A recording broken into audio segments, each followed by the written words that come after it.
السلام علیکم ورحمۃ اللہ وبرکاتہ۔ الحمد للہ وحدہ والصلاة والسلام علی من لا نبی بعدہ، اما بعد۔ محترم سامعین و ناظرین، جیسا کہ پچھلے ایپیسوڈ 5 میں نے بیان کیا تھا جنتی عورت کے جنت میں داخلے کی 4 شرطیں، آج کے اس ایپیسوڈ 6 میں چند ایسے امور کا تذکرہ کرنے جا رہا ہوں، چند ایسے امور کو بیان کرنے جا رہا ہوں جن سے مسلمان ماؤں اور بہنوں کو بچنا چاہیے، اس لیے کہ یہ وہ چیزیں ہیں جو جنت میں داخل ہونے سے روکتی ہیں۔ ان میں سے وہ 5 چیزیں ہیں۔ نمبر 1، شوہر کی نافرمانی۔ نمبر 2، شوہر کی ناراضگی۔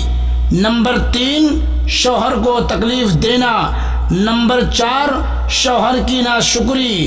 نمبر 5، بلا وجہ طلاق طلب کرنا۔ تو آئیے آپ سبھی کے سماعتوں کے حوالے ہے۔ نمبر 1، شوہر کی نافرمانی۔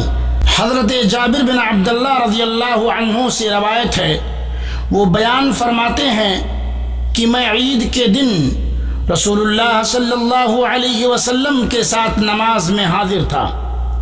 آپ صلی اللہ علیہ وسلم نے خطبہ سے پہلے اذان اور اقامت کے بغیر نماز پڑھائی، پھر حضرت بلال رضی اللہ عنہ کا سہارا لے کر کھڑے ہوئے، اس کے بعد خطبہ دیتے ہوئے اللہ کا خوف، تقوی اور اللہ کی اطاعت کی تلقین فرمائی، لوگوں کو نصیحتیں کی اور انہیں بھلائی کے کام یاد دلائے، پھر اٹھے اور عورتوں کے پاس تشریف لائے، انہیں بھی نصیحت کی اور بھلائی کے کام یاد دلائے، پھر فرمایا، اے عورتوں، تم زیادہ سے زیادہ صدقہ و خیرات اور توبہ و استغفار کرو، کیونکہ جہنم کا زیادہ تر ایندھن عورتیں ہوں گی۔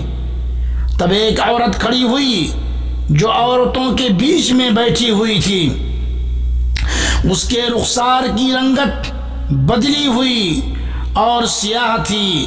اس نے کہا، اے اللہ کے رسول صلی اللہ علیہ وسلم، ایسا کیوں؟ آپ صلی اللہ علیہ وسلم نے فرمایا، اس لیے کہ تم شکایت بہت کرتی ہو۔ تب عورتوں نے اپنے زیور اتار کر صدقہ کرنا شروع کر دیا اور حضرت بلال رضی اللہ عنہ کے کپڑے میں ڈالنے لگی۔ اللہ رب العالمین سے دعا ہے کہ اللہ تعالی میری ماؤں اور بہنوں کو اپنے شوہر کی نافرمانی کرنے سے بچائے۔ وآخر دعوانا ان الحمد للہ رب العالمین، والسلام علیکم ورحمۃ اللہ وبرکاتہ۔